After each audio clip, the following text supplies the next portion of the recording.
சிலர் உங்களுடைய கிரியைகளை மட்டுப்படுத்தி காமிக்கிறாங்க.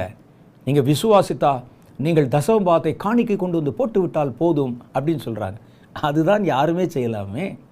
இதை செய்கிறதுக்கு என்ன தைரியம் வேணும்? யோசிச்சு பாருங்க.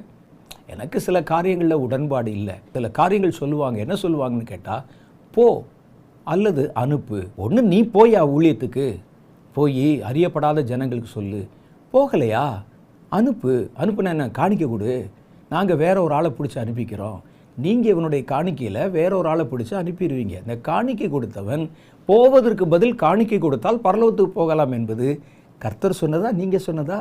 அப்போ என்ன செய்யணும்? நம்ம ஊழியத்தை தாங்கினால், எனக்கு ஒரு ஊழியம் இருக்குது, நான் அதை செய்யணும். தாங்குவது மாத்திரம் ஊழியம் இல்லை. யார் சொல்லி கொடுத்தா நமக்கு? உங்களுக்கு தாங்கிறது மாத்திரம் ஊழியம் அல்ல. அப்போ நாம் என்ன செய்கிறோம்? தைரியமற்ற கிரியைகளை தேர்ந்து கொள்ளுகிறோம். ஆனால் விசுவாசத்துக்கு நீங்கள் கிரியை செய்தாலே அதுக்கு தைரியம் கண்டிப்பாக வேணும்.